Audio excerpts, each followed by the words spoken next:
Hello, everyone. Welcome to Developing Palates. I'm Aaron Loomis, coming to you from the Ventura Cigar Company studio. With me today is Juinn Liu. How you doing, Juinn? What's going on?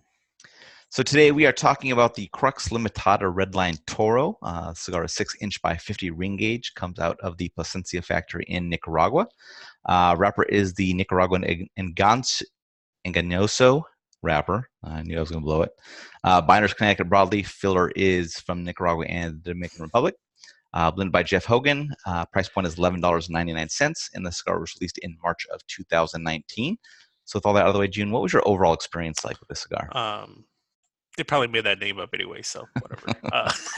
um, I I I overall liked it. I didn't like it as much as the original PB5 and the IPCPR limiteds. Right. But I thought every time I see this leaf, I kind of know that this is kind of the flagship, like state of the art kind of cigars get this kind of a wrapper. So, my expectation is based upon, previous versions of this should be pretty good. I thought that, for this red line version, a little bit more spice forward. There's a little bit more red pepper and cedar notes to it, as opposed to having some of those softer flavors, right? Like that, like breadiness, toast, nuttiness, and that kind of thing.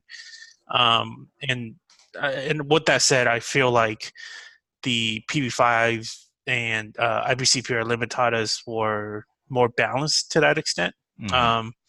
But I still thought it was a good cigar, just not quite to the levels of like the original PB5 and the IPCPR. What about you? Sure.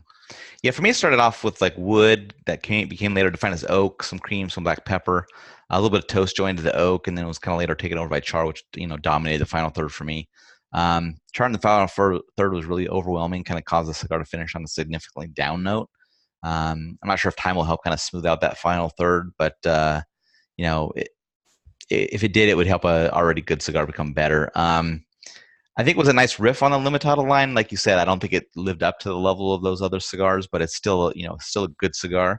I'd have no problem smoking more of these, and I think if other people haven't smoked anything from the Limitada lines, then I would think that this would be a good introduction to that. So giving the scores, we were real close. You gave it a 6.57. I gave it a 6.37. How do you think that matched up with your experience? It matched pretty well. I mean, even though I thought that this version wasn't as good as the previous ones, I still thought it was good, right? So to that point, I rated the flavor profile 2 out of the 3 thirds to be good. Good construction, and it's a solid score. Yeah, mine matches up well.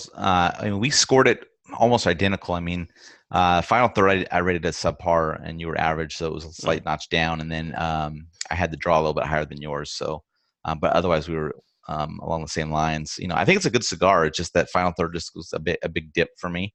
So I think it's well worth for people to look out for. And $11.99 isn't crazy for a cigar either as Toro size. So it's pretty good.